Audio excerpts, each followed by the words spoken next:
All right, welcome back to the Good Fruit Podcast. We are here again with the noble John Shakal for the part two episode of his life story. On the last episode, we talked about everything from an early lesson about gratitude with a well meaning football gift, what John's life was like growing up, a 60-day sugar fast at a very young age, struggles with anger and frustration as an adolescent trying to find his way, a story about a huge buck, facing rejection by the girl he thought was the one, all the way to that story coming full circle as she transitioned from her previous university to the one John was attending. So if you have not yet watched part one, I highly recommend you go back and check out that episode. John, welcome back to the show. Mr. CJ, thank you for having me, sir. Good to be back with you. Pleasure. So, on the last episode, we had just gotten into some really juicy parts of your story. And, I'm really excited because even on the last episode, I was like, is this going to come full circle? Is he going to get the girl? At age 19, we started talking about your first year in college, and here it comes full circle. So, you want to elaborate a little bit more on that part of your story? Yeah, absolutely. And I'll just note, just for kicks, that the sugar fast was actually 6 months. Not, 6 months. I wish it was 60 days. That would have been great. But it was 6 months. Um, but nevertheless, there it is. That was a Um, much needed correction. there's a decent delta between 60 days and 6 months, unfortunately. But yeah, again, happy to be back and pleased by just our conversation last time, and happy to continue to unpack some of the story here. I admit quite happily that I had some reflective moments during our conversation and afterwards, just thinking, I think that's the first time that I've actually articulated these thoughts and memories, um, and sort of processed them in that way, right? So as humans, we're kind of complex, awkward beings where we have one foot in the spiritual invisible world, and we have one foot here in the visible and material world. And a lot of our life is trying to make sense of these two dimensions, if you will, that we're part of, these two worlds. And that integration and orientation, kind of what we're talking about, uh, enters a state of alignment when the invisible aspects of ourself, our soul, for example, and our visible aspects of ourselves, mind, body, relationships, occupational endeavors, are able to converge. So I just say that as an anecdote, remarking that I was thankful for our conversation and just how talking and walking through that was reflective for myself as well. And I told my wife about it. So, um, Well, I'm glad it had a positive impact, man. yeah, you bet.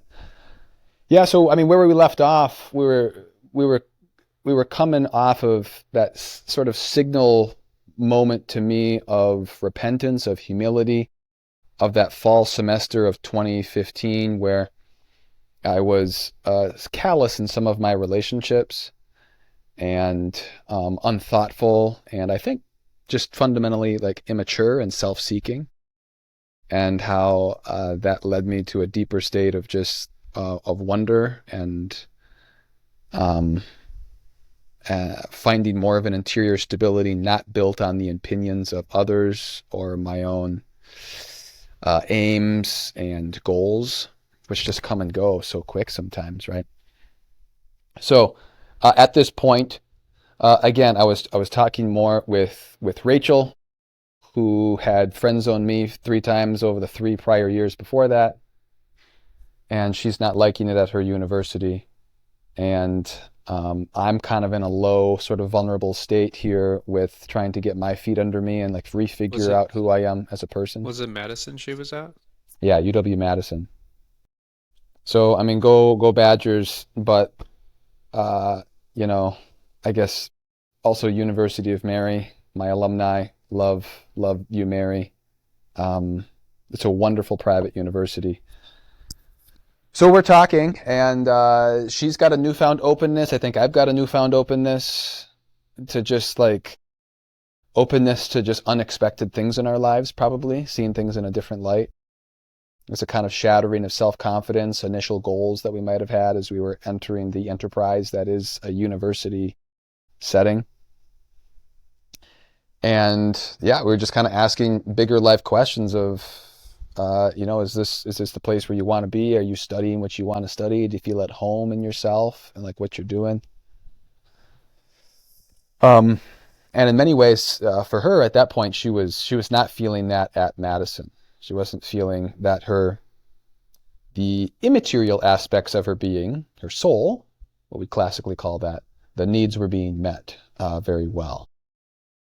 So late night conversations, Skype, when that was a thing before Zoom and Riverside, as the case may be, she basically says, hey, if you want to date me, you need to ask me to be your girlfriend. And I was like, I can't believe this is happening. Is this really happening? This is everything I've ever wanted and dreamed of, but it's kind of like when that buck came by, I was like, I wanted to pull the trigger, but I did, but my safety was on. And so similar situation, I'm like, is this going to happen? Anyway, we eventually did. Yeah, we did, and took finally the leap and moved past the own, I don't know, the own gun shyness I guess I might have had in my relationship with her of not wanting to get shot down again. And so just asked her, and she basically asked me to ask her. So she did the hard work in that case. Yeah, so then she ends up coming out to UMary in January of 2015. And again, this was hot off something I had talked about a little bit before, of just a deeper conversion and connection of my just what I knew about myself, about life, about the purpose that I wanted to pursue, and like where my heart actually was with that. Remember, I had that deeper conversion of just meeting God in a more personal way. So along with that, we just start dating. And the first day that we're there, I've never even held hands with this girl yet, and we've been dating for a month and a half. It's been largely distance. And I'm just too nervous. I'm sitting next to her during one of these talks, and there's her hand on her lap, and there's my hand on my lap, and I'm just like, since I met her 4 years ago, all I've ever wanted to do was hold her hand, and now that I'm right here, like, and we're even dating, like, I don't know if might that be too far? Is she's gonna feel how sweaty and my hand is because of the nervousness? Is she's gonna be like, you know what, this dude's weird and slimy, and actually I think, yeah, not who I want to be with. I'm gonna go back to Madison's. Yep. False start. So I'm just kind of dealing with those natural insecurities of navigating in a context of vulnerability, unpredictability. But so is she, because she's transferring away from friends and family to the University of Mary, where she knew all of one person, me, who also happened to be her newfound boyfriend, who it turns out had sweaty hands when he was nervous about, going, like, holding her hand. So she was really the one making a vulnerable move.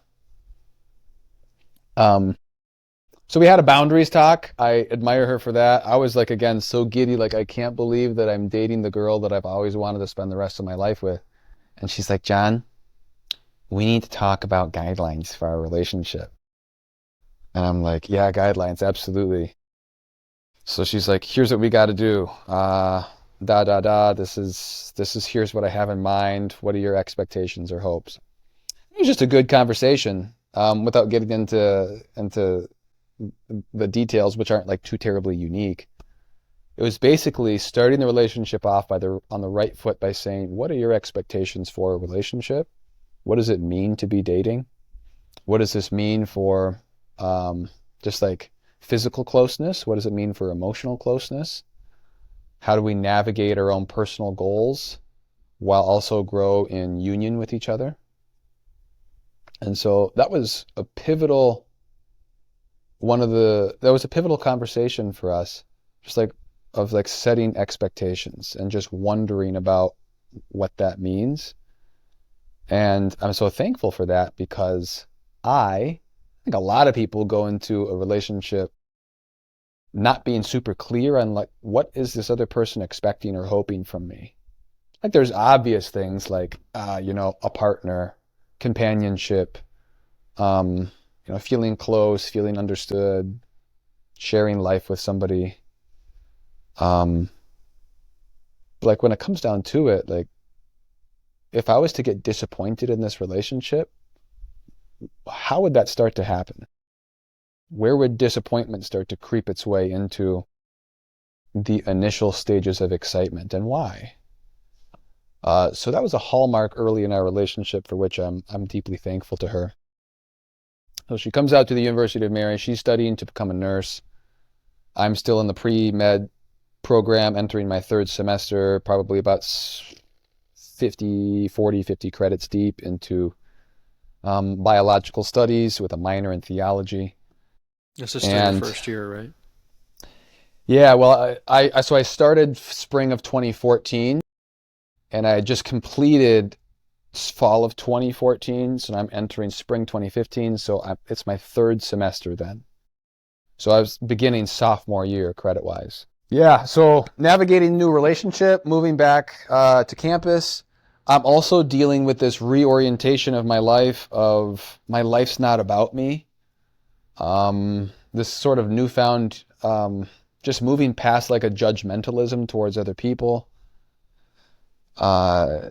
Just having a greater value for my relationships.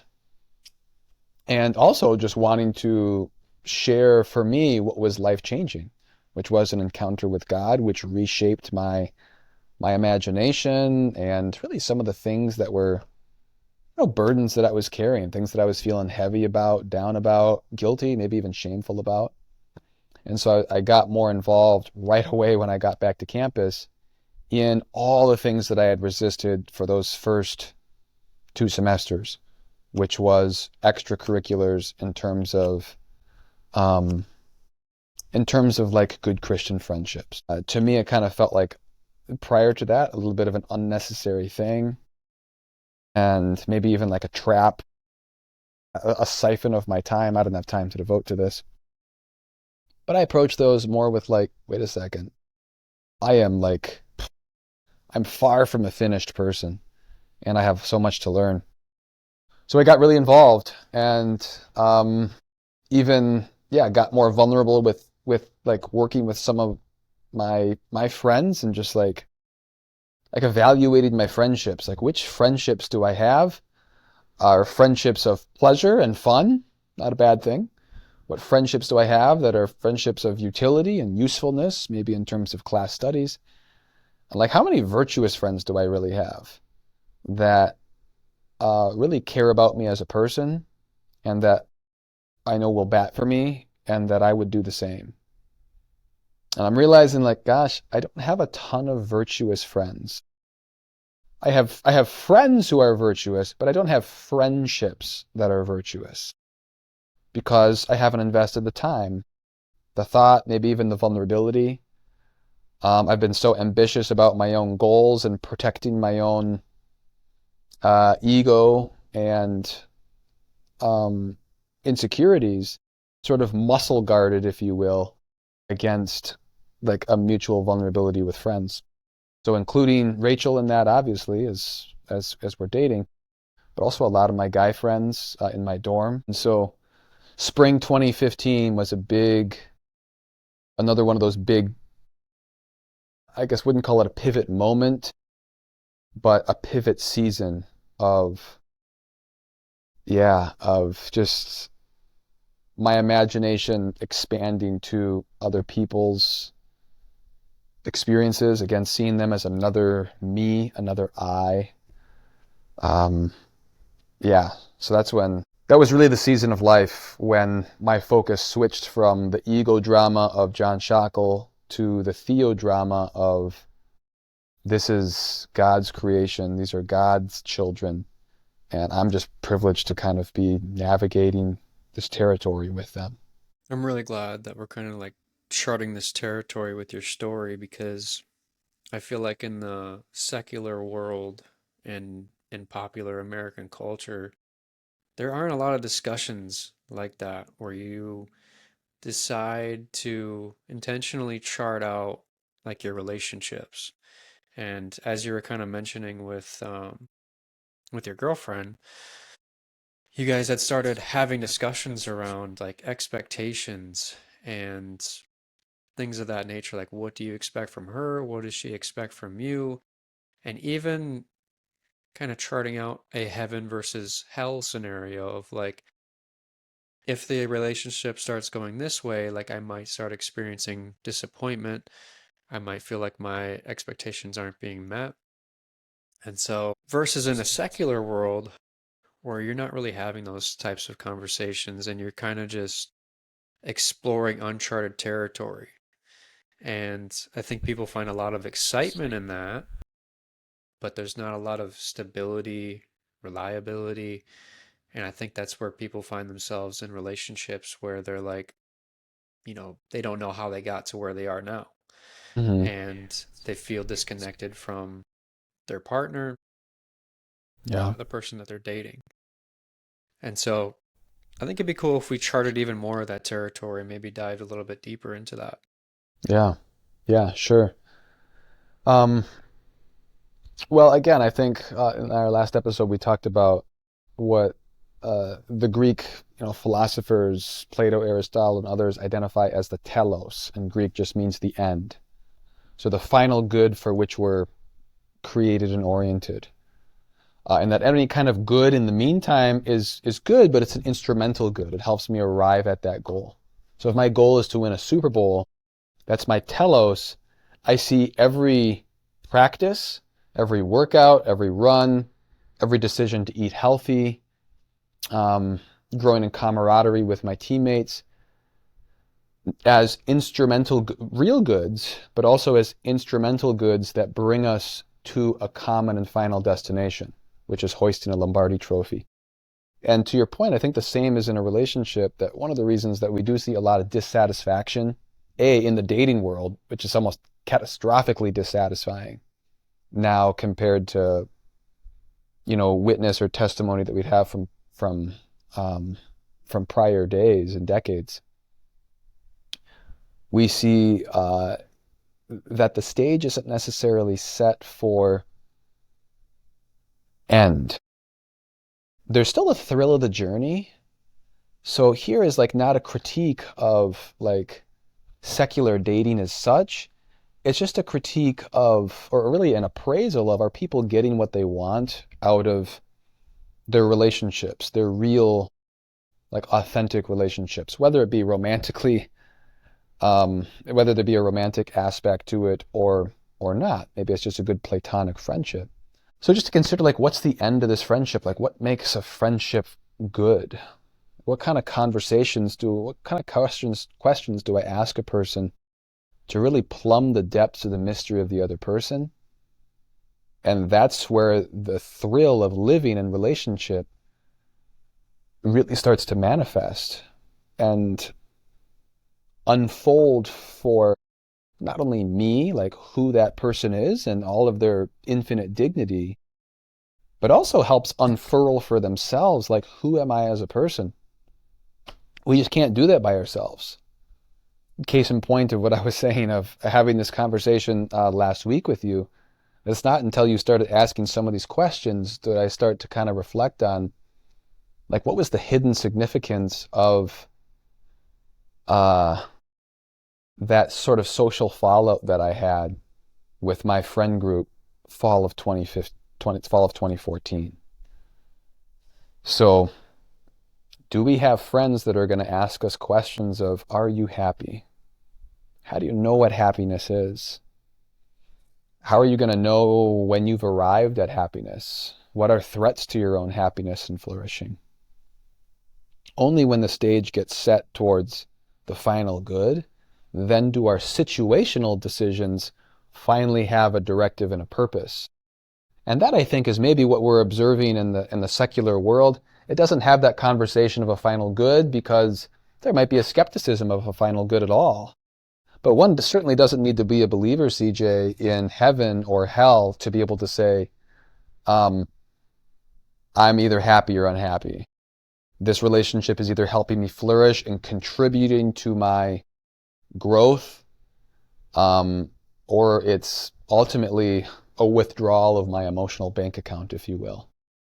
So just a couple principles on that is to, again, maybe do an exercise of who are my top 10 friends and what kind of category of friendship, if you will, do they fall into right now?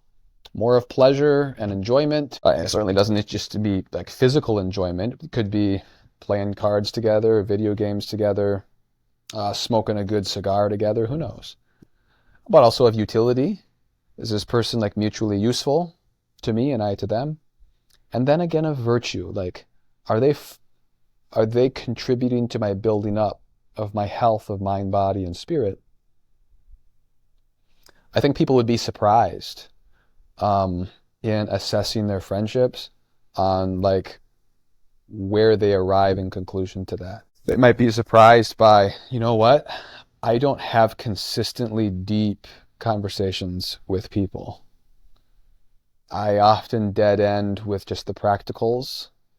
And even in a romantic partner, even if there's a depth of shared life, that sharing is sometimes limited to the practical sphere of I enjoy sharing life with this person. We have shared interests and commonalities, which makes our relationship both genuinely pleasurable and useful. But man, have I asked them, what's their greatest and final good? Have I asked them what they think are the top 3 threats to their happiness when they're 35, 45 years old? If I'm not asking that question, not only am I not giving them the gift of a virtuous friendship and withholding that from them, I'm withholding myself as well, and I'm not giving fully of myself. And they're not able to invite me into the mystery of their person. So that's maybe something to think about in terms of whatever kind of relationship we have, romantic or otherwise. I'm just like, am I asking those questions? Are they asking me these questions? If a person is just, sometimes you come to a point in a conversation where the other person is more or less wrapped up with sharing like about their life, their day, their drama, their concerns. We might be there to genuinely listen, but we know that they might not yet have the capacity to wonder about us. They're just lost in wondering about their own life.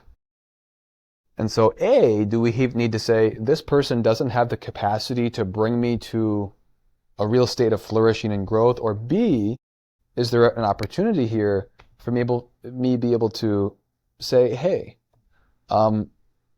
have you wondered how I'm doing? That's a pretty vulnerable question. But it's a gift because relationships are almost always modeled. They're not just discovered. People don't accidentally discover an intentional relationship. They see it modeled in other people. They see sort of a brave new world, if you will, of vulnerability, shared experience, and telos and goal. Like, do I have that? Am I doing that too? For me, again, spring of 2015 was a whole new world of vulnerability, of humility, of humiliation sometimes, of rejection sometimes as well, of, some people just, they're not that interested in you. And it doesn't mean that we're like trying to go deep in every kind of conversation they're having with somebody, but it does mean that I don't settle for the superficialities of like, hey, how's your day? And man, isn't this weather weird? It's just inhuman. But we settle for it so much, don't we, in our interactions with people? We almost get nervous to move to a space of unpredictability in a relationship or even just in a conversation of like, hey, what's really going on in your life, and making ourselves available to them. B, people then also see themselves almost as a burden. Like, I would want to bore you with what I'm doing in my little old life. It's not Pinteresty enough for you. Who said it needs to be Pinteresty? Why is that the normal standard for a helpful, productive, and meaningful life? So maybe some of those principles and points might be helpful to uh, examining and then maybe probing a bit deeper into our relationships. I definitely think so. That was a really great rabbit hole to dive into because relationships are such a big part of our life in terms of discovering meaning, charting more about ourselves through other people, because oftentimes we can get different perspectives and we can open up different pockets of our mind and new ways of thinking by interacting with other people. And so let's dive back into your story and were you working any jobs when you were in college? Nope, I was so thankful to my mom and my dad who had just invested a lot up front in terms of college savings for us kids. But then also, you remember that farm life that I was talking about. So my dad was an electrical engineer by trade, but we had that bee farm, and part of their vision was to have that help fund our colleges. So I recognize that I was eminently blessed and fortunate to have the financial means to move forward in college and not have to work another job. Eventually I did senior year, and maybe we'll get to that. But so no job, I'm just studying. I'm growing a relationship with Rachel. I'm trying to just understand the purpose of my life more because I'm wrestling with my majors.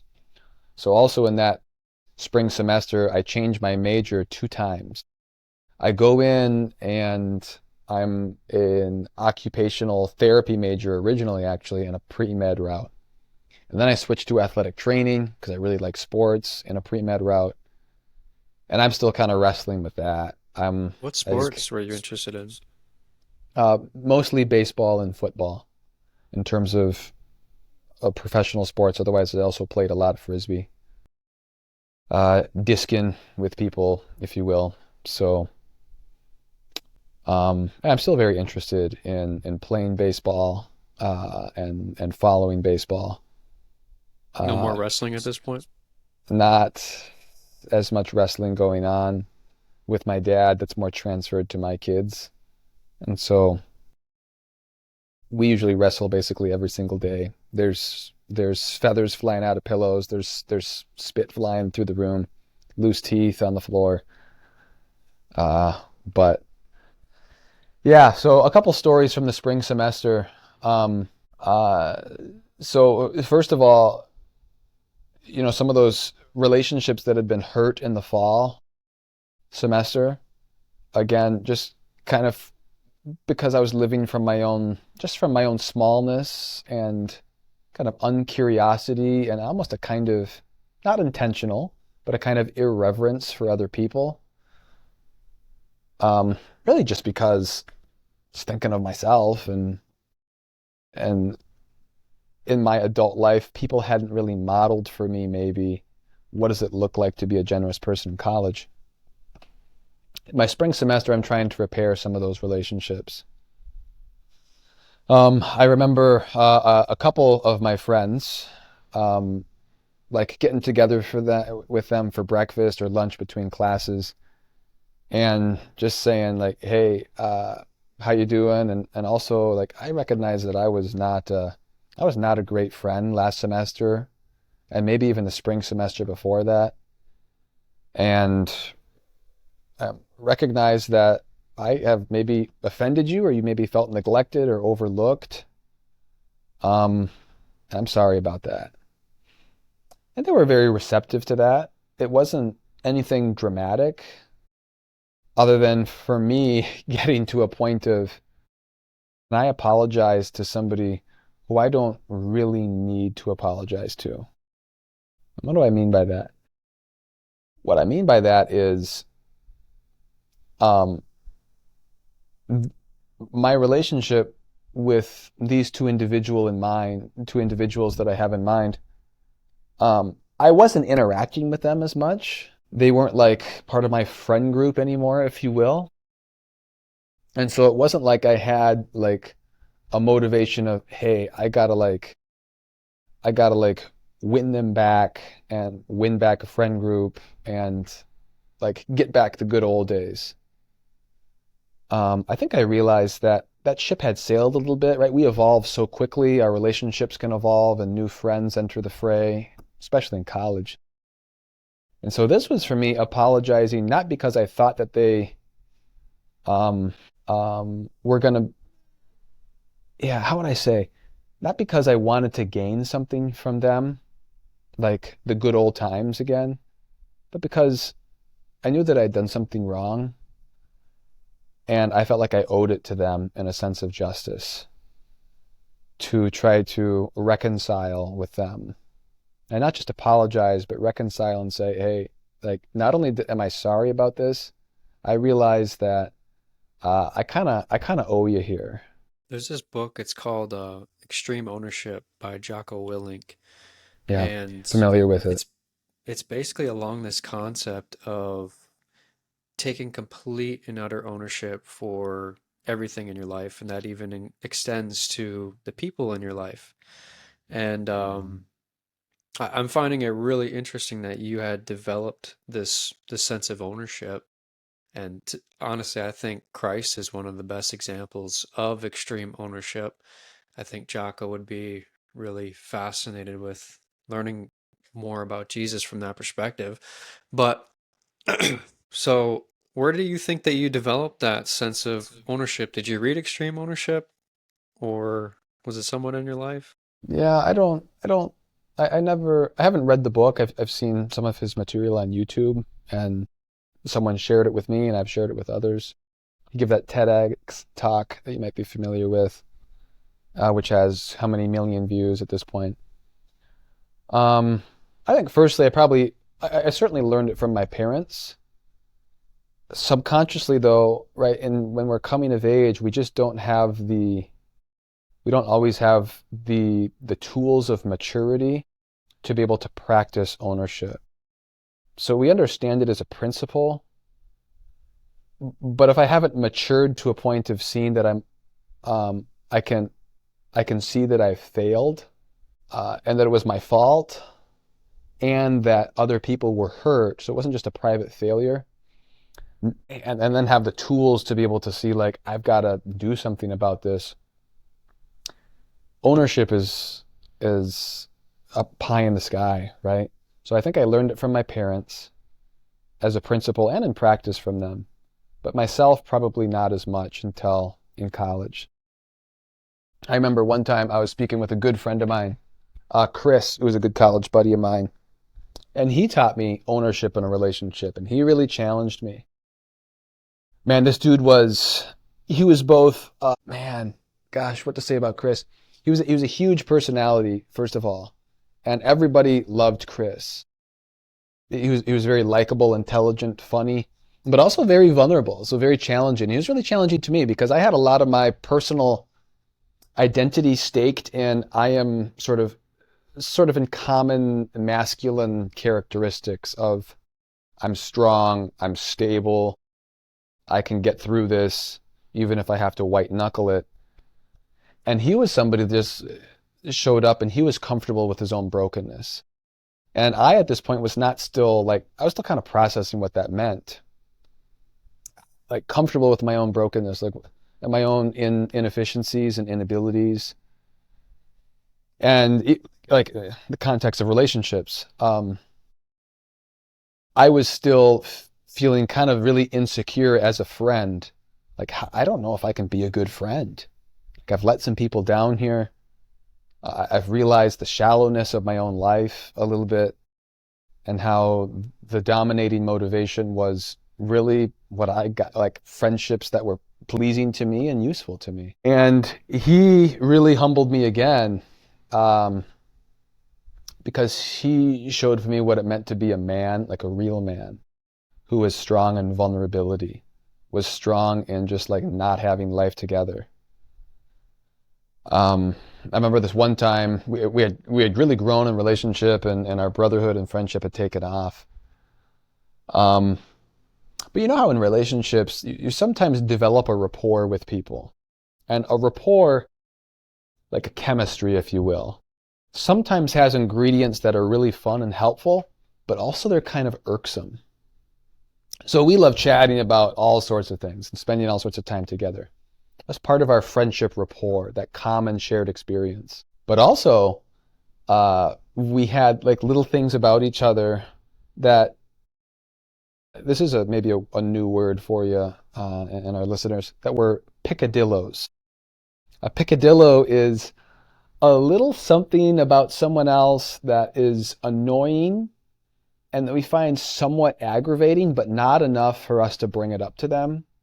Not enough to make it like reach a threshold of, okay, we have a problem. So picadillos are just a little maybe character defects in other people that we're just like, here we go again. But I would never say that to them. But except Chris would say it to me. So he's like, John, I really value you as a friend, but honestly, man, just the way that you're sometimes sarcastic to me, uh, or like trying to just like joke around when I'm trying to be serious, or maybe you're checking an email when we're having a conversation, um, or the way that your room is a little bit of a mess when you're inviting people to come over and hang out in the dorm room. I don't know, man, he would say, this kind of bothers me a little bit. My first reaction is defensiveness. Like, okay, like this is not a big deal. Like everybody does this. I get that I shouldn't be checking my phone when it buzzes when we're hanging out, or that my room should be tidy and orderly to reflect that I care about the people I'm hanging out with. But the initial mechanism was defensiveness. But so he charted out sort of a higher road of we should be comfortable in challenging each other, but also feeling secure in that. Um, that was not a strength that I had at that point. Um, so he helped me move from a posture of defensiveness when discussing weakness to one of authentic openness to, hey, what do you have to speak into my life? What do you see that you like? What do you see that maybe gives you pause? So he taught me this. He taught me the ability to give space in a relationship, to be able to ask an open-ended question, to give 5 minutes for that person to speak into it, and then to not comment on it. So we might have touched on this a little bit last time. But yeah, he would be really honest with me, and sometimes it would sting me a little bit, sting my pride. But then he also taught me to just be okay with it and just say, okay, Chris, thank you for that. I don't need to give you excuses or reasons. I just need to actually own up and say, yeah, I should be doing this. Why should I justify these little things if I actually want to flourish? So we had a lot of those. And sometimes, I'm going to be honest, those conversations were really annoying to me. I'm like, are we doing this again? Because he was so attuned to not imperfections in other people and in himself, but he was so attuned to, since I know that you want to be a flourishing, happy person, and since this is kind of somewhat hurtful to me, even in small picadillo-ish aspects, gonna bring it up. So Chris, if you're listening to this, thank you for bringing me past my own self-defensiveness and comfort with my own bad habits, even if they be small, to really being vulnerable and exploring and like demanding more from each other as real friends and as real men. So you're kind of like sparring partners in a way. Yeah, yeah. When did you meet Chris? Chris and I would have met um, fall of 2014, but our relationship didn't really take off until spring of 2015, and I was actually intimidated by him. I was a little threatened by him. because I felt a little insecure around him because there was a lot of traits in him that I admired. Um, and ironically, he was a little intimidated by me because there was traits that I had that he admired as well. But it was spring of 2015 and fall, summer even of 2015 and fall of 2015 that we got to know each other better. I think that really kind of just comes with the territory too of like if you're a growth oriented individual, like you're naturally going to find other growth oriented individuals. And, when those two paths cross, that's kind of like you're saying, that's where real growth can be found is like by having that sparring partner. But also, like you're saying, it's a very tough relationship to navigate because you're kind of clashing heads frequently. But that's very interesting. Was there any other notable relationships that you had like that, kind of going into your second year of college? Yeah, one who I'd say is more of a mentor, a guy by the name of Jerome Richter. He was and still is an administrator at the University of Mary. Um, and he was a guy that I really looked up to and went to for advice. We got to know each other because he invited me as a student to speak to donors and to basically present from a student perspective to donors and sponsors of the University of Mary my experience as a student and how it was benefiting students. I think he recognized a gift or at least an ambition in me for public speaking. And so that's how we got to know each other. I remember sitting in his office one day and I'm having this kind of, right, not the midlife crisis, but the mid-college crisis of what the heck am I doing here? Is this really worth the money? Is this really going to be instrumental to me in helping pursue the goals and really call that I feel like I have? Kind of going back and forth in this. I'm also having like questions like, well, with Rachel, where we're growing in relationship, um, and we want to be together. Like I know that she's the woman I want to spend the rest of my life with. She's having a similar conviction establish itself. We're talking about marriage. And I just remember thinking like, we're sophomores in college. Like, what? We know we want to get married, but should we wait until after college? How is this going to work practically? Do we get married when we're in college just because we know we want to be together? Is that terribly naive? So I remember posting up in his office and just chatting with him about these things. And he gives some really practical advice. Firstly, in terms of a relationship, he says, John, there's very few things more powerful in a young relationship where you know you want to get married. There's very few things more powerful than being married, fully committed, in other words, and being poor and not having all of your life figured out, not having the finances necessarily, the jobs in place. Uh, and at first I was like, that's imprudent. That's not a serious way to begin this.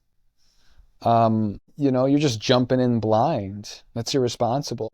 So he brought me to sort of a deeper level of considering that of not maybe you let the vulnerability of not having life figured out, not having your college degree, all the money in your bank account, all of your house purchased. Since when did that need to happen before having a confidence of a call together? And so I was like, I need to think about that. So that kind of really resonated in my ears, not only in my relationship with Rachel, but also in situational discernment in my life of I can't just like refrain from pulling the trigger all the time just because I don't have it totally figured out.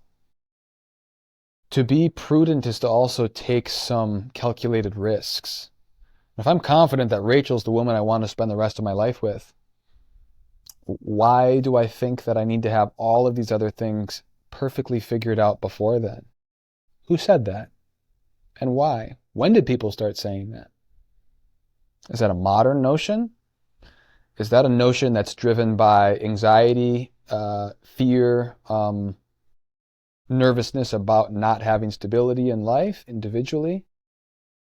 Or is it driven, am I being driven by freedom, by confidence, by being okay with some level of risk? So, conversations with Jerry on that really helped me see risk, unknowns, as the space in which real character is proven. Real character, I realized for me, it couldn't be proven in sort of the safe bubble that I always wanted to exist in, where I controlled every mechanism of my life. It's just not how it goes. So either we live in anxiety or we live in the confidence that we don't have everything figured out. But if we apply ourselves, we're consistent, we're virtuous, we've got a good friend group, we have our spiritual life oriented around God, that's the ultimate safety net. It's not my GPA or connections. That's important, but ultimately secondary and instrumental. So it sounds like your second year of college was like really oriented around strengthening and deepening your relationships, finding your true meaning in a sense, and finding real purpose. Yeah, Would that be fair to say? I think so. I think so. And was that kind of like a reoccurring theme, kind of going into your third and fourth year? Yeah, I think so, right? Because that kind of process is not like an event that comes and goes, but a kind of disposition or, yeah, a characteristic disposition and habit of the way of viewing the world, viewing myself, viewing my occupations, relationships, and so forth. So heading into summer of 2015, fall of 2015, I'd say that was somewhat similar in terms of I was refined very much by virtuous relationships. And certainly it was going to classes and having good professors as well. That was a huge gift. But a lot of it was I finally opened myself to be real with other people and to not just hope that my life would come together on my terms. Um, so I got to know people that kind of made me uncomfortable. I was getting to know, I would sit at people's tables who I didn't know, not because I had to, but because I knew that it was good for me. I would take time to sit at the athletes' table, the football players' table, the baseball team's table. I didn't have a whole lot of shared experience with these guys. But I wondered about them and just like, yeah, who they were and what motivated them. So that was a reoccurring thing, was being okay with taking risk and knowing that failure, like rejection, I should say, from a social perspective, or even things falling flat, like not connecting, like that wasn't a very good conversation. I didn't have that much fun. They seemed bored with me. Not getting caught up in my head of like, well, I guess I failed, but no, that's maybe just another way to not have a conversation. So kind of Thomas Edison light bulb approach, right? He tried and failed to make the light bulb however many thousands of times. And he said, I didn't fail at making a light bulb, 10,000 times or whatever it was. I just learned 10,000 ways not to make a light bulb. There's a kind of like stability in that vulnerability where he's just okay with the fact that, nah, I don't got this figured out in terms of achieving it, but I have it figured out in terms of how to achieve it. So, yeah, for me, that was virtuous friends. For me, that was accountability, asking people to hold me accountable to my goals, to prayer, to following up in relationships that could have fallen by the wayside in the busyness of life. Get into early 2016. At this point, I had really fall of 2015, spring of 2016. I'm finally coming to the conclusion that, look, I've changed my major 3-4 times here in the pre-med track. I'm 70 credits deep into pre-med. as a bachelor of arts, and I'm just not. I don't have open doors with that. I don't feel settled with that. I'm feeling more of a call to invest in people directly than investing in medicine as a way to serve people. And so I'm trying to make sense of what that means. And I'm also dealing with, again, just not like, gosh, fears about, entering theology, ministry. We talked about that briefly last time. There's just like, there's a lot of unknowns in that. What am I supposed to do? So I end up making the jump and I end up making the switch, and I'm majoring in theology. Um, and also at this point, Rachel and I are trying to make sense of, well, what's the next step in our relationship? How do I put into action what Jerry Richter had said to me in terms of there's nothing more beautiful than being married with the one you know you're supposed to spend the rest of your life with, and being poor. Poor not just financially, but poor in life. So I was like, I think I want to propose to Rachel. I think I want to make that move. Can I interject real quick? Yeah, please. So that sounds super counterintuitive, right? Like being poor and being together. Can you kind of like expound upon like what that might mean, especially from like a Christian perspective? Yeah, well, from a Christian perspective in Christ, but also just in the way that we view and value ourselves, we view ultimate value and richness in the degree that we're able to give of ourselves, not in what we possess already. So it's this mystery and paradox of the cross, that it's in the perfect vulnerability and poverty of Jesus, helpless and bleeding on the cross, precisely in that moment, that ultimate grace and power flow forth. And not for himself. He gains nothing, of course, by the cross, but we do. So the ultimate richness from a Christian perspective, and not just sort of in a spiritual sort of space where we're practicing this, but just from a fundamental Christian archetype, if you will, of how to view our lives in the world, is that we only find ourselves, we only become rich in the degree that we give ourselves away, that we commit to a life of gift, that we commit to a life of, my life is not about me, and finally I'm rich. So for me, and I think for a lot of people, I was identifying richness and stability with wealth, power, controllability of my life, um, influence, how many people respected me and honored me, and in pleasure, like how many do I have a comfortable life? And to that, I think real experience shows, and this aligns with Christianity, like, no.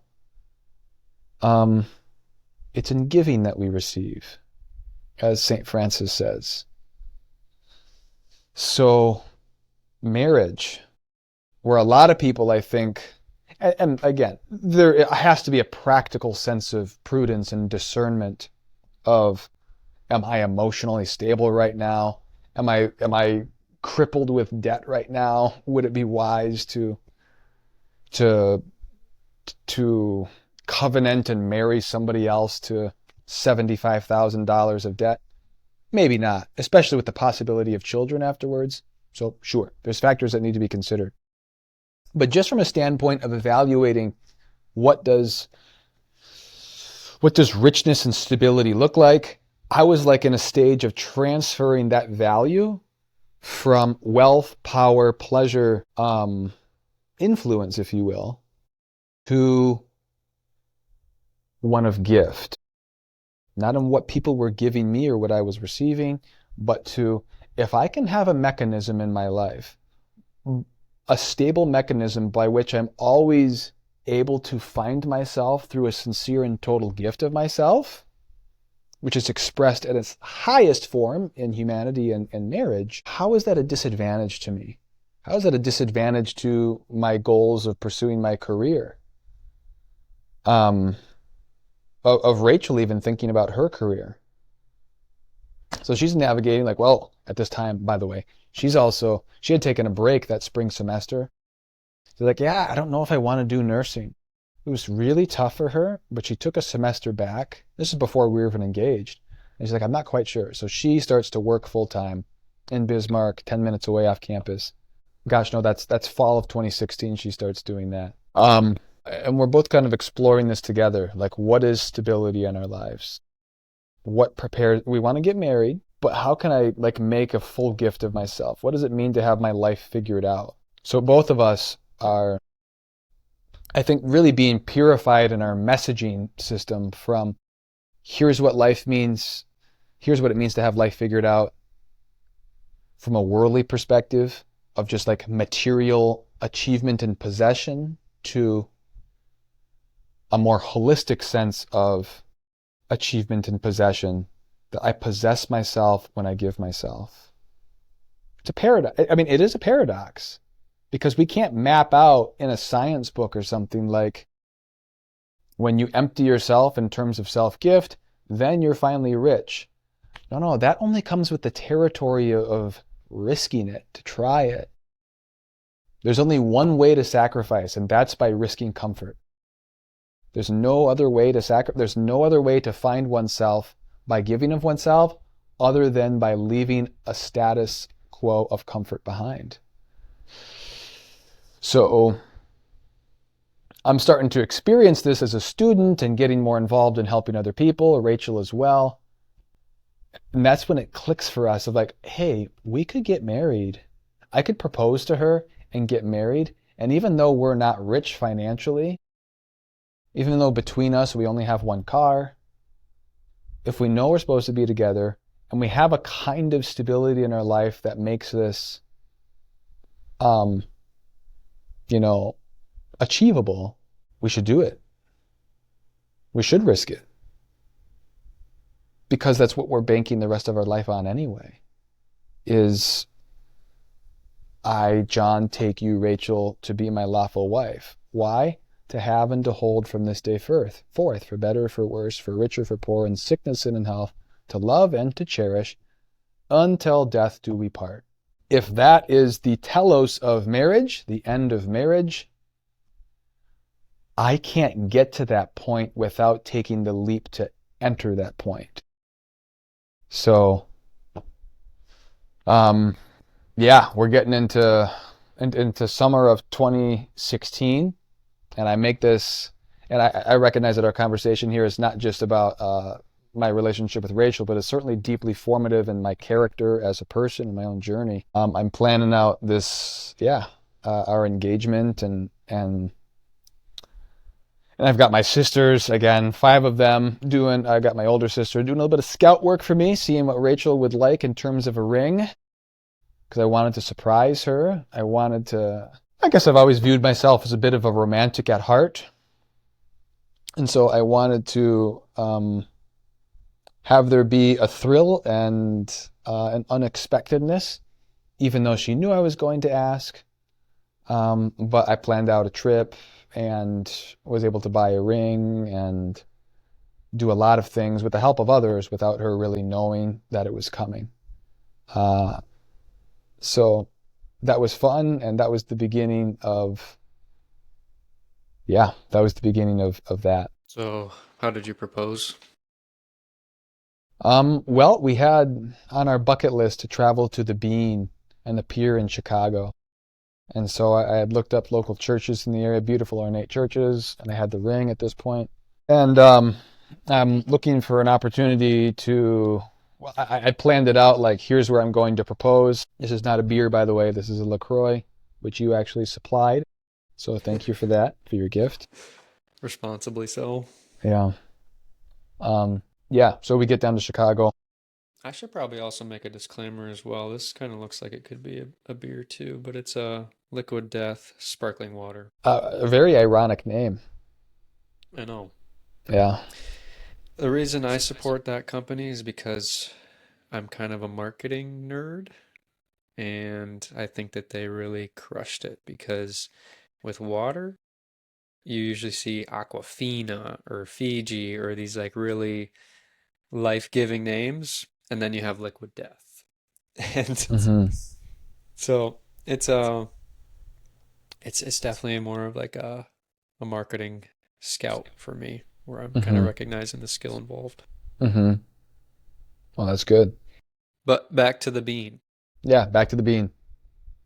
So I mapped it out, and frankly, CJ, I should have known better. Here's where it went right. We got down there. We got to this place. She's sitting there. I'm nervous as all heck. I want to propose. The ring is in my backpack and not in my pocket. So I'm like, I need to figure out a way to go get the ring without her watching me and getting suspicious. So I'm like, I panic and I say, I need to change my socks. And she must have just been thinking like, what? In no context did that make sense at all. There's no way to like spin that positively. Because if I did need to change my socks, then I am a very smelly and awkward person. And if I didn't need to change my socks, I'm an idiot for saying I need to change my socks. But she's just like, oh, okay. So fortunately, she's not thinking super critically in that moment. So I go back to my backpack and I pull out my ring in my box and I stuff it in. And I get back over to her and we're just kind of sitting there, we're talking. And then I say, okay, you ready to roll? And she says, yep. So we both stand up and then I drop down onto my knee and I say something to the effect that, Rachel, will you marry me and spend the rest of your life with me? And she's like, yes, but she's also very nervous. So there's this huge moment, of course. She's very sensitive to other people. So she's like, John, get up. There's somebody in the back here of this building and they're watching us. So I'm like, I could not care less. Like, who cares if somebody's watching us? In fact, who doesn't like watching a good proposal, especially when the girl says yes? But she's like, get up, okay, act normal, act normal. And then we're sort of like unpacking, like, that just happened. She said yes, and we're planning to get married. Yeah. Yeah, that was July 10th of 2016. And yeah, so we're working that summer. She's living at home in Madison, Wisconsin. I'm living up here in Bloomer. So we're engaged for the rest of that summer. We're seeing each other probably once a month. And then we head back to UMary. She had decided that she wanted to take a break from school. And this actually wasn't directly related to getting married. Some people might think it was like, oh, well, did you drop out of school because you knew you wanted to get married? She just didn't have like academic clarity. She tried taking a class or two in the fall and it just wasn't sticking. She's like, I think I just want to work and pay off loans and get my MRS degree, which is the Mrs. degree, the Mrs. Rachel Shakal degree, if you will. Wait. So you guys got engaged, and then you said that it was kind of like a long distance relationship after that? Yeah. How did you navigate that? Just talking regularly. We wrote a lot of letters. I'm a big believer in, not like I'm a big believer, like I have anything special to say about this. I think that there's an obvious humanism that's lost in a digital form of communication that's not like live. So phone calls, video calls, there's a degree of humanness here that's good, but emails, and with the advent of emails and the iMessage as sort of a form of communication is um, it's real, but it's just not complete. And so we wrote a lot of letters. I think anybody that's written a letter or received a letter, there's something that is invaluable and timeless about that. Where like this other person held this in their hands. There's a kind of physical, almost like intimacy, and not necessarily in like an attractive or sexual way. Like just like if a good guy friend writes me a letter, I'm like, this dude held this in his hand and he took the work to write it down, even though there were so many modes of communication that would have been more convenient. He took time to do this, and they also paid to send it. So there's a timelessness too of letters. Just a few weeks ago, my mom was looking through all the several shoeboxes of letters between her and her mom that she sent to each other in the 90s when she was getting to know my dad and they had just recently been married and having kids. I made mention to one of them when I said, Mom, John is still John, 3-year-old menace. So there's a timelessness there. So we wrote a lot of letters. Um, I should also say that my approach to this relationship, since it had been formed by now a kind of fresh intentionality that I had with relationships, I didn't want to be just romantic in the relationship for the sake of being romantic, but for the sake of like the good of like romance and friendship done well, the gift of like good creativity. And so I'd be thinking like, what can I do now that is going to not only express a creativity and love for Rachel now, and like grow my love and devotion to her, if I can use that word, um, but also that's going to like be cool in the future, be helpful in the future. So I gather up all of the letters that I wrote to her, but I never sent when she was friend zoning me. I'd probably written like a half a dozen letters to her of like where I just kind of like was gonna like, you know what, I'm gonna finally bare my soul to her and whatever, whatever. I'm like, I'm not gonna do that. And I was probably smart for not doing it, but I didn't do it. But I saved them all. And also I saved a pair of earrings that I bought her. This is way back, gosh. I get to know her again June or March of 2011. She ends up moving June of 2012. She's coming back to visit January of 2013. And I have this plan to take her on a little snowmobile ride. And I'm like, that's what I'm going to tell her how I feel. And maybe this time, it'll be like, oh, John, of course. Absolutely. I was going to do something deeply romantic. So I go to Kay's jeweler at the mall here, Oakwood Mall in Eau Claire, and I drop a pretty dollar on buying her some legit earrings. And we're not even dating at this point. In fact, I'm firmly in the friend zone. Actually, no, this is before the first time she even friend zoned me. I take that back. Anyway, so I have her over, and I don't do it. I don't bring her out on a snowmobile ride again, probably for the best. But anyway, so I had these earrings that I'd never given to her. Now it's spring of summer of 2015. I finally give her those earrings. Like, hey, I bought these for you 3 years ago, 2 years before we even started dating, because I just felt like you were the one, and I never gave them to anybody else, and they always had your name on it.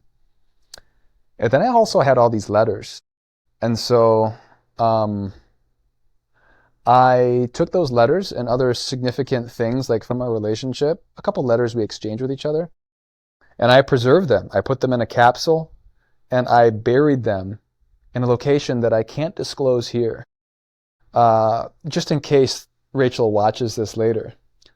Keeping the Um, mystery alive. I like it. yeah, and someday we're going to dig those up together. I'm thinking like 20-year anniversary. And just to revisit, some of these letters that she never read because she never got them, because we weren't even dating. But also, um, yeah, other key features are like where we had our first kiss or where we first held our hands. Because I want to be, yeah, I want to be dating her and be in awe of the mystery of who she is when we're married for 20 years, just as much and even more than we've been dating, than just being engaged to her. So, and I've done that a couple times. There's a couple time capsules. This one she does know about, so I can share it here. Where we took our pictures and where we got married here in Chippewa in 2017, I buried a number of items. This I will say, I buried $20 so that we can go down the hill and buy Olson's ice cream, presuming they're still in business 40 years from now. Maybe you won't be able to afford it with inflation. I know. I don't. We might at that point the American dollar might just be like like an ancient souvenir. Yeah, we'll be fully on crypto. Yep. We'll see. So that one she knows about. That will dig up maybe 25-year, 30-year anniversary. Um, but again, it's all about wonderment. It's all about seeing the other like being entrusted with the other person as a gift. And that kind of disposition in a relationship is what's timeless, I think, and which is a constant thrill. You hear about people who they reach sort of 6 or 7 years of marriage. That's when a lot of divorces happen. And that's a lot of the time when people have just kind of figured each other out. Oh, this is who this person is. Yeah, too many annoying parts, not enough benefits. They don't have a thrill. They don't have a safety or a space in the relationship, but they're really wondering about the other person, where they're really asking deep questions, and they're sitting and receiving the other person.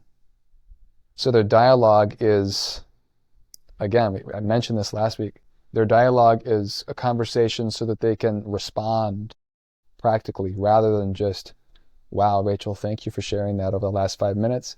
I have nothing to say. Here, you want a pistachio? Like, I can't master that other person's mystery. I can only catch deeper and deeper glimpses of it. And they, hopefully, of me too. And that is the thrill of a relationship built on a life of virtue. So you go long distance. You said for 9 months? No, so we're engaged for 11 months. We get married June 3rd of 2017, but we're long distance for that summer still of 2016 when I proposed, for the rest of July and then August until we're back out in Bismarck. So then she's working at the YMCA in childcare and I'm back in school for senior year. Let's dive into the wedding day. Well, man, so I guess it Did you guys might. get married at Notre Dame? No, we got married at St. Charles, which was her parish when they lived in Chippewa. Yeah. Um, well, it might be, there's a couple significant things that happened before we got married that might be helpful just in terms of mapping out our relationship here and just ways that stretched us and grew us. So we do marriage prep in Bismarck, and we meet with this priest, a guy by the name of Monsignor Tom Richter, who's actually the older brother of Jerry Richter, the guy who I mentioned was a mentor of mine when I was in college and gave good sound like advice of, hey, nothing more beautiful than being poor and being married. And I think Rachel and I, when we were dating, maybe more me than Rachel, because Rachel's just like naturally much more humble than I am. Um, I was like, man, we've got a good relationship. A lot of people look up to us in our relationship. And it's probably true. A lot of people probably looked to us and said, they have a good relationship. And I think we did, praise the Lord in many ways. But there are other ways that we didn't. And that was one of the ways it was expressed was when she was having a bad day, or maybe I was having a bad day too, but if she was feeling maybe a little bent out of shape about something, or was feeling troubled, um, or maybe I was, I preferred to just have a more surface level conversation that kind of dealt with whatever was bothering her or me and then moved on, rather than risk the comfort of the evening, if you will, on where's this actually coming from, Rachel? Why are you or me struggling with this insecurity in our relationship or in our own life? I would have rather just had a normal evening than to see her in tears. And at first I thought like, oh, I don't want to make her cry. That's not very nice. But really I thought it was a veil to kind of protect myself of, I'd rather have just like a 20-minute conversation and then watch a TV show than really get deep here into what's troubling her or myself. So we go to marriage prep. And we fill out, in marriage prep in the Catholic Church, there's something called a focus questionnaire. And basically it's kind of like a practical compatibility questionnaire. They're like 150 questions, 120 questions. And then you align the answers to the question, or you compare the questions at the end and you see how they align.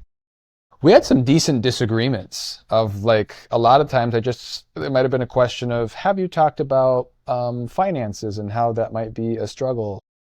And we had, but I wanted to be safe and said, I don't know if she feels good about this. So I'd say unknown. Have you talked about how you're going to raise your kids? And we had, I think, a little bit. I was like, well, I don't know what she's going to put. Maybe she says yes. Maybe she feels like we're not totally there yet. So I put unknown, or I'm not sure. And Monsignor Richter looks down, and this is another really humbling moment for me. He's like, he looks at me, he's like, I'm going to start with you, John. He says, a man who's unconvicted in a relationship is a man who's going to lose grip on being a leader in this relationship and on initiating and being courageous and leading in service and vulnerability. He's like, no man should be married unless he's convicted in himself and in service. And he looks down and he says, of these 120 questions, there's 15 that you answered, I'm not sure. And I don't want to get married. He looks at Rachel like, you don't want to get married to a man who's unsure about himself.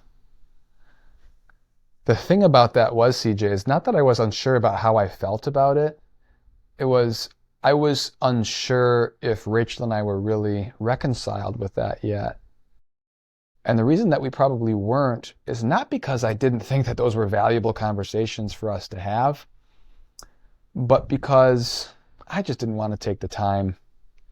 And sometimes hard, long conversations where you're trying to figure out life together are hard, long conversations that you'd rather just watch a show together. And that was a camouflage, I think, that I was hiding behind a little bit. So she leaves that first meeting in tears, and I'm just like, wow, I don't know, because he advised, you guys should maybe wait to get married. And I was like, really? Don't you know that Rachel and I have a relationship that a lot of other people look up to? Was this close to your wedding day too? No, this was, it was probably 5-6 months in advance. So it was feasible, but we didn't want to do that. So that was another just sort of gut check of, we've been vulnerable with each other and reached a kind of level of common trust and stability. But the thrill of the relationship is always coming to that question of, hey, do you feel cherished, safe, and loved in a way that you would expect and a way that's reasonable? If I'm not always asking Rachel that question, and now I do, I try to ask her that question at least once a week. Like, hey, are you feeling cherished? Are your expectations of what it means to be loved as a wife, as a woman, do you feel like that's being met? Are you feeling that that I'm finding you attractive? That I'm setting aside time to go on dates. So yeah, shortly after this time, a friend of mine shared, who had been married for a number of years before me, shared this little initialism that he uses called Fanos, Fanos. It's like, it's not a formula, John. It's not an automatic, but it's a way as a partner to really check in, and you as a man to check in with Rachel. And not just check in like, hey babe, how's it going? But like, yeah, being real with them. So it goes like this. F is feeling, like, how are you feeling? Are you feeling cherished? Are you feeling like your needs and your wants are being met? Are you feeling that maybe I let you down a little bit this week? Or are you feeling joyful about something? What are some wins that we experienced this week? A is affirmation. So me being able to affirm her and just say, hey, Rachel, in this specific way, I really want to affirm you and just the effort that you showed in like getting the house cleaned for us, or the effort that you showed in the letter that you wrote to me a couple weeks ago. That just kind of stood out to me, and I want to affirm you in that again. N would be needs. What do you feel like your needs are right now? How are you hoping that this week is going to be a deposit in your emotional bank account? What do you hope happens? What are you nervous might happen? O is like ownership of, hey, and by the way, Rachel, I want to apologize that I might not have been very thoughtful when I came home from work last week, and I just kind of ran off and played with the kids and ran right past you and didn't, get that hug that you had waiting for me. And then S would be spiritual. Hey, can we take a moment to can I just pray for you right now and pray for us to be open to each other and to just pray blessings upon ourselves. So that little tip has been a guiding forte. And I think, certainly for me, a gift that's kept on giving and being confident in really pursuing Rachel. Not like being cool with the status quo in our relationship, either when we were engaged or newly married and now 8+ years in. Is that something that you guys schedule in, like a one-on-one type of a meeting, or is it just something you kind of ask, hey, you want to do a Thanos exercise? Like, how do you work that out? We never do it like as an exercise per se, formally, like, hey, it's Thanos night. Um, but we do have weekly date time that we have set aside, at least bi-weekly. We strive for weekly, where we have an hour and a half where somebody takes the kiddos and we're just grabbing a coffee or mixing a marg and hanging out. Um, the Thanos conversations are usually more situational. We're just making supper. Maybe the kids are playing outside, and then I check in. So, yeah, those are usually not planned, and they're very not formulaic. I might check in with her and see how she's feeling, and also affirm her at 5 p.m. when we're making supper. But then after the kids are asleep, now at 7:30, 8 p.m., I might revisit what are the hopes that you have or needs, taking ownership and apologizing for ways that I might have not been conscious of her or attentive to her desires.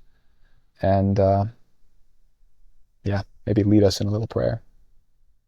So it might happen over the span of 10 minutes. It might happen over the span of an hour. It might happen over the span of 6 hours. Cool. So, like, back to the wedding day, because I know we kind of started with that, and then we went off into a rabbit hole of like Yeah.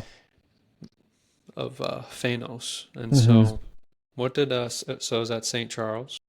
Yep. Yep. So June 3rd, 2017. Nice humid day. Great day to sweat in a suit. I mean, yeah, it was a wonderful day. Key takeaways would just be the blessing that we had of just people supporting us and being present there for us. That the wedding day wasn't about us.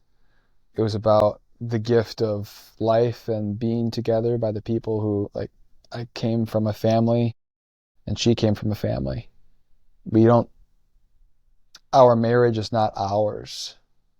It's a social covenant, not a private covenant. What I mean by that is, and this has been fundamentally controverted in the modern world, of a romantic relationship, whether they get married or not. If they do get married, it's a very private thing. Like, we choose this for ourselves and it benefits us. The classical view on marriage is no, this is the fundamental building block of society. Marriages is the first covenant. It is the first form of stability in human experience. And therefore it's necessarily social, meaning that there's a public dimension of it, not just that, that we might be blessed with children that then go out and meet other people and help form a better society, but that the covenant itself has an outward-looking dimension. And so a marriage is a sign of faithfulness to the world, not just to each other. And I remember getting a sense of that on our wedding day. That even amidst the romantic feels and the oohing and the awing of, I can't believe this is the day I'm getting married, am I really cut out for this, to the beautiful music, I remember just thinking, gosh,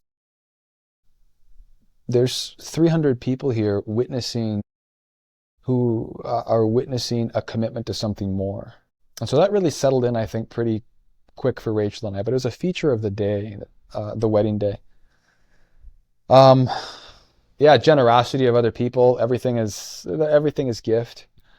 The musicians were friends. The people who took photographs were cousins of mine, and they're like, we want our wedding gift to be the photographs that we took of your wedding. I'm like, this is like $1,000 package that you're doing for us. And like, yeah, it's okay. So I'm like, wow. The people who did the food for us were just amazing. They were family friends. They said, as long as you buy what it costs to make all the meals and serve 325 plates, we will make the meal, we will serve the meal, we will clean up. That's your wedding gift. And I'm like, this is a $3,000 gift. And so we gave them something, but they're like, don't give us anything. They're like, yeah, well, they'll probably expect or accept rather a little bit, and they did. So, yeah, generosity. The other thing I'd say is that my cheeks were just so tired from smiling all day long for pictures and stuff. I was just like, this is really exhausting. It takes a lot of muscles to smile. Yeah, Um, you almost have to do like a training program leading up to that day, just sitting in front of the mirror smiling so that you can really prepare your cheek muscles for that big day. it's true. It's an underrated form of workout that a lot of people are just unprepared for. Yeah. Exactly. Um, that's a key thing. I remember, obviously, I remember just the doors opening in the back and seeing Rachel walk down the aisle and just being moved by her walking down with her dad, and she's veiled at that moment, and she reaches the front of the church, and he lifts the veil from her, signaling that um, he's handing her to me, and that he trusts me to do everything and more that he's ever done for her. So that was, I think, just moving. I mean, it's moving to even just think about and talk about right now. Yeah, and saying the vows, which I already repeated. I should say this, that Rachel and I, at least once a week, repeat our vows to each other. Usually in moments of focus and relationship and moments of just when we're able to just be close to each other. Um, and just like the gift of just relational or physical intimacy and closeness, and just always attaching that to our vows and our covenant. So we've always done that. Yeah, we've always connected those vows of till death do us part and of promise of self-gift, always attaching that to moments of intimacy. And again, not just physical intimacy, but also like going on like a good date, going for a walk. Um, and that's always brought us back to that telos, that end, which brings a fresh clarity and thrill to where are we at right now in this progression in the journey. Um, yeah, I mean, in other ways, the wedding day was just a whirlwind. So from that, we shortly afterwards we end up moving back to college, and that I'm in my senior year. She's working at the YMCA. Um, and yeah, I'm working on my doctoral thesis, or not doctoral, my bachelor thesis at that point in theology. Um, I'm very involved What did you write your thesis on? on the state of Christian unity or disunity. So how Christians are united, how Christians are disunited, and ways that we can grow in reconciling the fractured family of God, albeit still family, but in perfect, but not in the state of full communion. So, yeah, wrote my thesis on that. And at this point, I should say, like, I'm thinking about jobs, I'm thinking about grad school. I'm also still very involved with Focus on Campus, a fellowship of Catholic University students. I'm leading 2 Bible studies. I'm discipling or investing in several other younger students, just in a kind of mentorship. And I remember this one guy being like, "Hey, you should be a Focus missionary." I'm like, "That's really kind of you to say, but I don't really want to fundraise my whole salary because that's how Focus missionaries do it. They have to fundraise 100% of their salary, person by person. I'm like, hey, will you help sponsor me go to campus at this amount of dollars a month? And I was like, I'm married. Rachel and I are now in the fall of that year. We were open to life, and God blessed us with one. We're expecting our first child. I'm like, yeah, I think I want a more. I'm already doing this theology thing. I'd rather have a more normal job that does not include fundraising. But like, what the heck? I'll go to this interview weekend, see what it's about. And both Rachel and I were pretty convicted with, this is a beautiful way again to really entrust ourselves to something otherworldly, something a little bit risky, something that isn't predicated on comfort.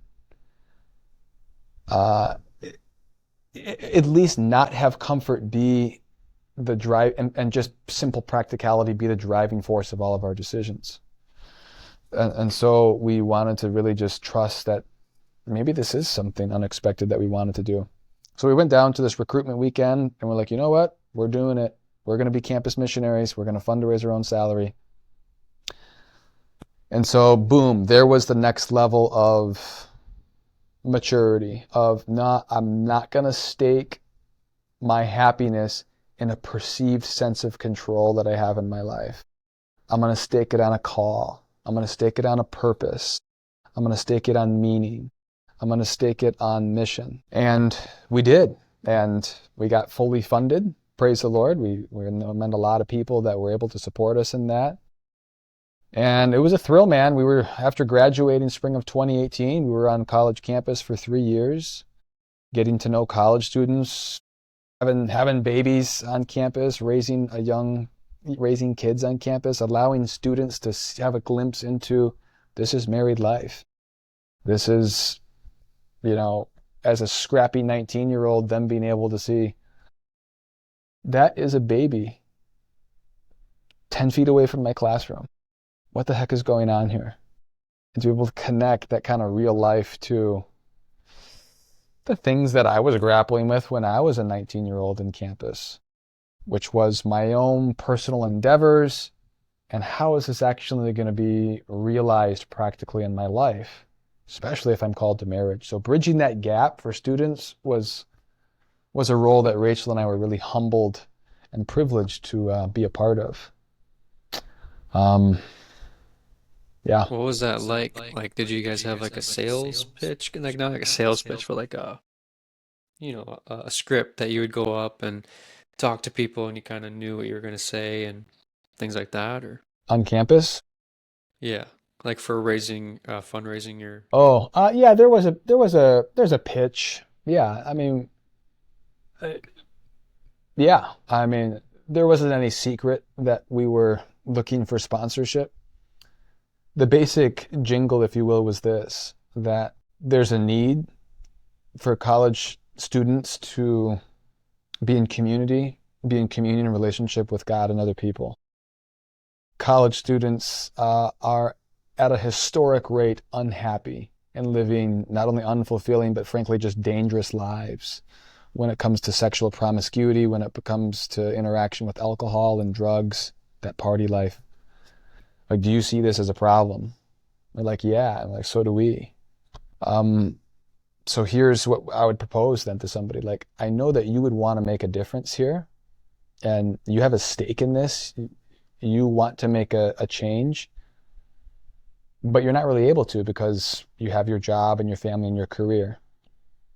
So help send me, if you will, sponsor me so that I can go into that space, into that college environment and share a real way of living with students who are sometimes dissipating in their life.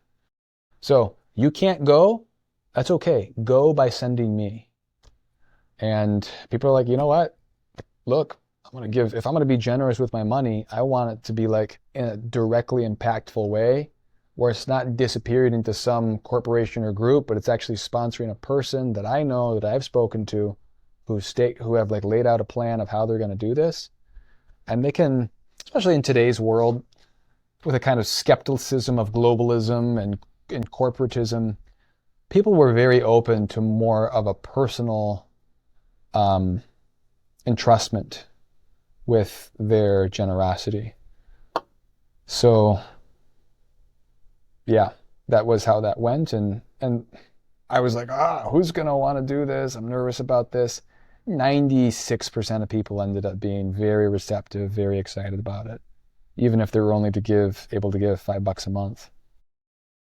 And then you were graduated at this point, expecting your first kid, and then having your first kid, obviously. Were you guys, I know you said you're living on campus. What did that entail? Was there like a campus housing, or what were you Yeah, guys living? at this point, our first year as missionaries, we lived in an apartment a few minutes off of campus, and I would just drive in for work, and Rachel would come in and hang out sometimes at the campus ministry center, and go home for a bit. We were able to have 2 cars at this point. Um, yeah, so, and in the next 2 years, we lived in apartments that were owned by the Catholic Newman Center. So we lived on the block that there was the church in an apartment complex that other students lived in. So there was that kind of shared life. That was really powerful, both for us and for them. And I loved it. We loved being focused missionaries. It was crazy. It was a college environment. You'd met all sorts of unexpected people. There was great conversation about just fundamental things of belief and life and ethics. But there was also a kind of a hunger in us for more stability in terms of environment. And so when an opportunity opened up here to be a director of adult faith formation, I was open to hearing about that in a parish setting because it was, it's more of a normal pace of life. Like university life is its own thing. It's not like living in a neighborhood, having a job, and like laying roots. Like it's necessarily transitional. And so we wanted, after a few years, like we were ready for our family to be able to sink more roots into a culture and community rather than being a bridge in a situation of transition on a college campus. And so I got offered a job here, and then I accepted it, and we moved up June of 2021 and have been working here for just over 4 years. So June of 2021, you finally decide to come back to Chippewa, correct? And then you guys live in Bloomer still, right?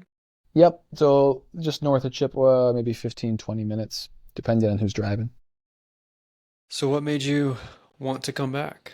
I mean, I know you said kind of digging your roots deeper into a community. Was it kind of family based, like our family's back here? And Yeah.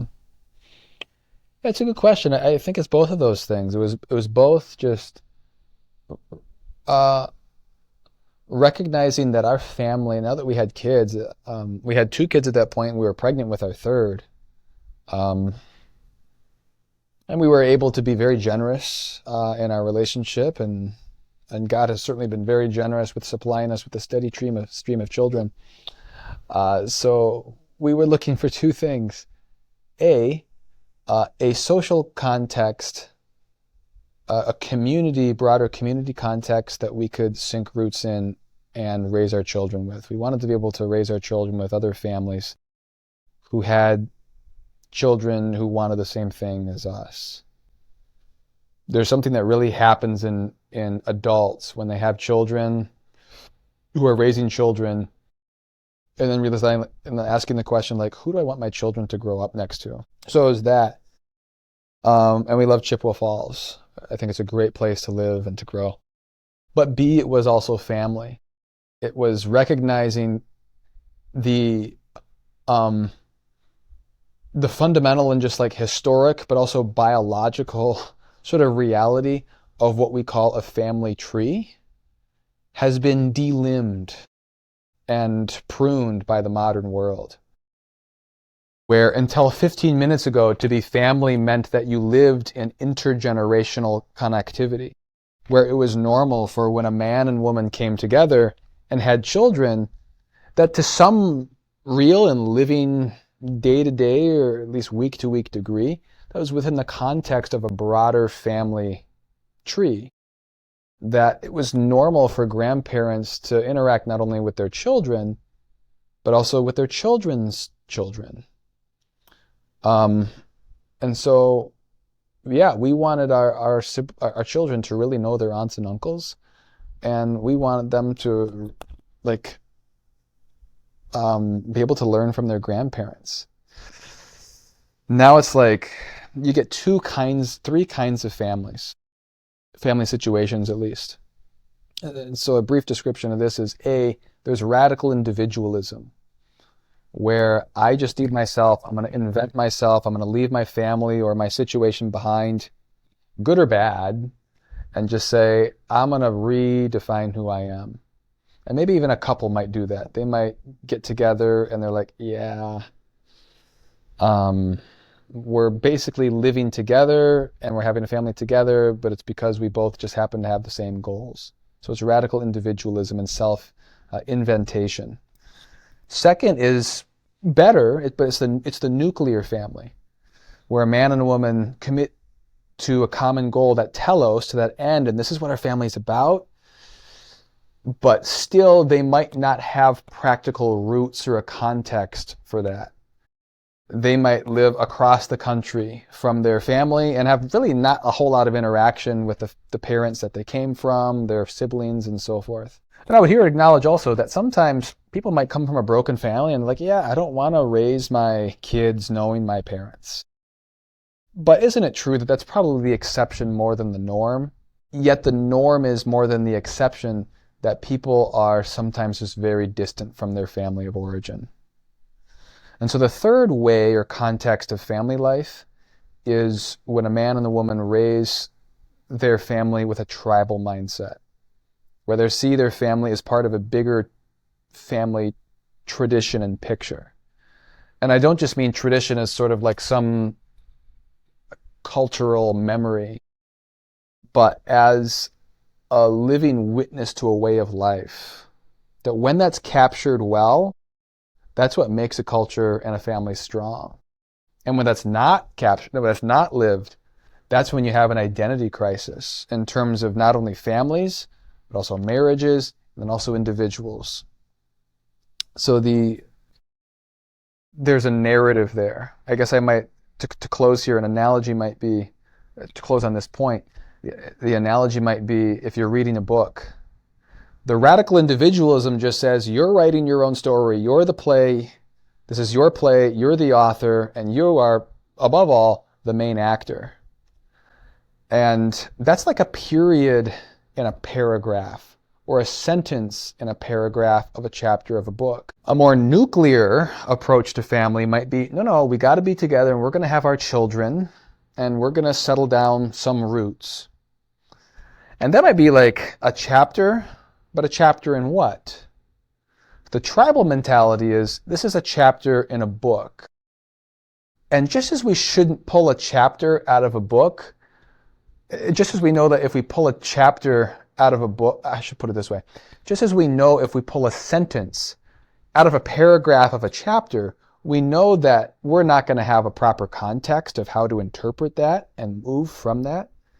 Just so, if we pull a chapter out of a book, a 12-chapter book, and try to interpret that chapter without the context from which it was written,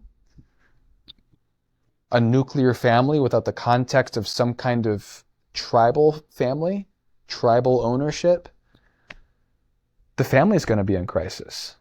And when the family is crisis, individuals are in crisis. When the family is stable and not in crisis and has a fundamental tribal sense of stability where there's a real give and take, where grandparents realize that they're still giving themselves not just to their children but to their grandchildren, then we have a multi-generational glue system to family that creates solidly based individuals who are mentally well-formed, mentally stable, spiritually, but also emotionally. They view the life as gift because they've seen it. They don't view it as cutting one off or I'm going to pursue my own career regardless of living 90 million miles away from whoever. And practically, sometimes that might need to happen, but I challenge families to be able to say, young families to say, hey, look, if you're going to live away from grandparents or other family, people that you can really invest deeply in, that better be a transitional mode, because otherwise, how can you live that tribal sense of living? How can you grow a child to be well balanced and see the whole book if they're just living in that chapter that you've pulled into your career, wherever that might be? So I rambled there for a little bit, but that's why Right. we moved back, and that's why we're here. Beautifully said, man. You said invest into, even like I think your parents, you kind of referenced, and grandparents. And what do you mean by that? Because, like, as a person who's growing in a career and trying to figure out life, raising kids, like, what do you do to invest into your parents? I know, like, even in the Bible, one of the commandments is to honor your mother and your father. And so, and I think that's really missed out on in our secular culture. So, if you want to dive a little bit deeper into what you did to invest into your family, I think that'd be Yeah, really interesting. yeah. Well, I guess a couple things. First, my parents are still so much investing in me and our kids. Like, a part of the reason that Rachel and I feel like we have a capacity to be really generous with having many children, especially when I mean, just statistically, facing a population crisis where parents are just not having kids, like at a rate that is, we're just not having kids at a replacement rate. Um, that's a problem. Personally, for us, we feel the ability to be able to have a lot of children because our parents see it as their mission to still invest in us by investing in us and in our children. That gives us a stability in our relationship, to just not be overwhelmed, to be able to still have that date time with each other. That gives us space to still have our own interests and hobbies. Um, so that's one thing. They're still investing in us.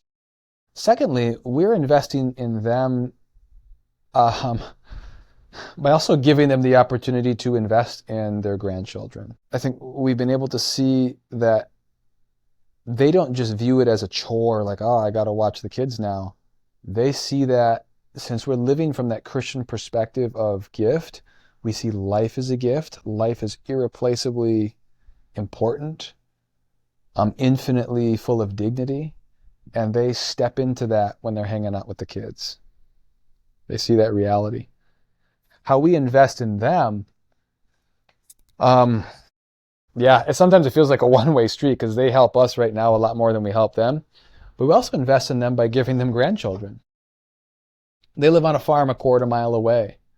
I know that as the kids grow up, that my daughter Avila, that my boys Benedict and Joseph are going to be helping out on the farm. That they're going to be walking over to help with chores. That they're going to want to go over and share life with their grandparents. And so that's how children become an investment. It's a lot of work up front, but if you raise a virtuous child, they become a gift to the world for the rest of their lives. That's what having a family is really all about. Thirdly, I'd say we invest by moving closer. So just as my parents received me into the world and I had nothing, I recognize at a point, it's kind of tough to think about, but at a point in 10, 20, 25 years, my parents are not going to be able to care for themselves. And so even in building this house last year, I'm keeping in mind, what would it look like to be able to care for my parents if they had to live with us? Or if it'd be helpful to have them live with us. And maybe they won't need to. Maybe we'll be able to care for them, a quarter mile away. But there's going to be a point where they're not going to be able to care for themselves. And we sure as heck are not going to be putting them in hospice unless there's no other way. That's when we, and that tribal sense of family, say your best life insurance policy, mom and dad, It's not your 401k. It's going to be us taking care of you. You can't put a price tag on a child lovingly doing that. And I witnessed this when my mom welcomed her mother, who was physically kind of disabled at that time, to live with them for 6 to 8 months. Right in their house, they made space with her in what was our library, made space for her in what was our library room. And she took care of her every day. And man, that changed our family life. And that changed my grandmother's life too. Another quick question, because I know we only have about 5 minutes, but we briefly kind of introduced the new role that you have in being a father. And so I'm curious, what was it like that first time being called dad? Um, it was, well, I remember the first time I held my son Benedict in the hospital just after he was born, and he's just this 100% helpless, but 100% infinitely valuable human being. And I'm holding him, and I remember just feeling like, oh, I don't know how to do this. But I also remember being overwhelmed with a sense of awe and desire to be close to him. I remember as I was holding him and rocking him first time, Rachel was sleeping. I remember looking at him and just saying, like, this is my son. I'm his father.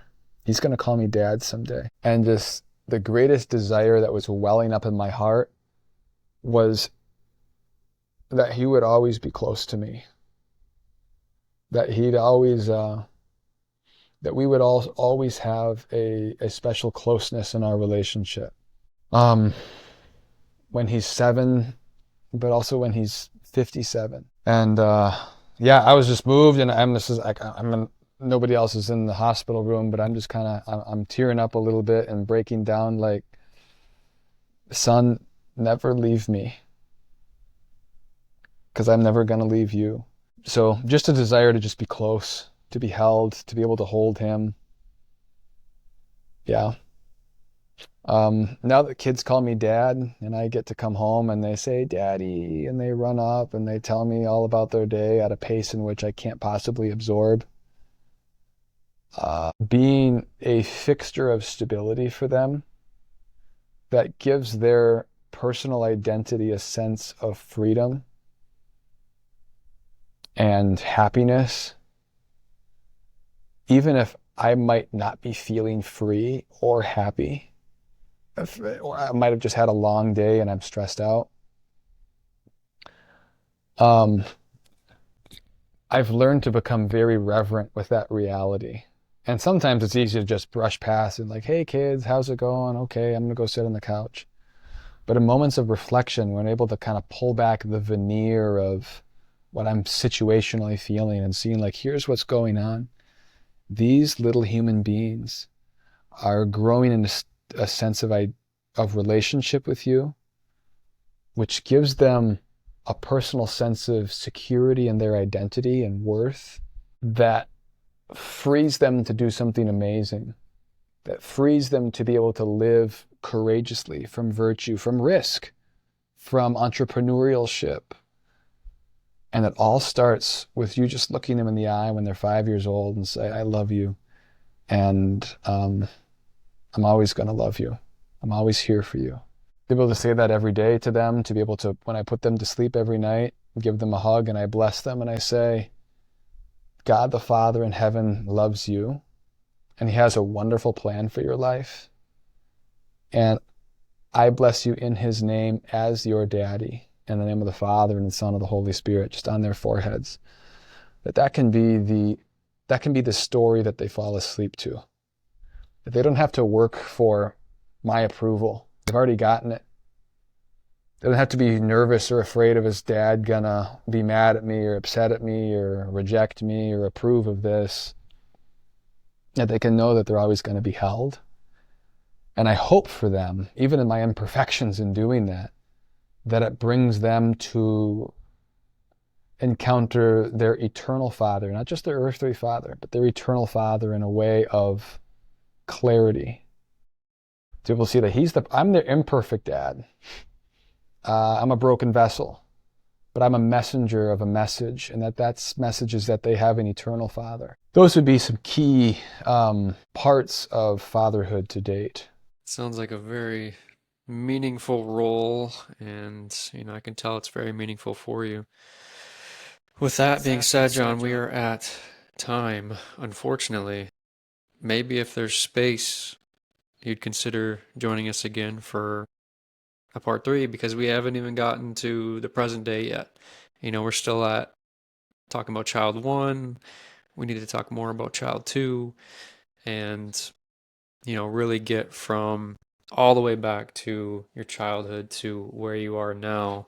And we're already learning a bunch about who you are now just by going through your past, but there's so much more that we can discuss. So I hope you join me back again for another part three of this life story.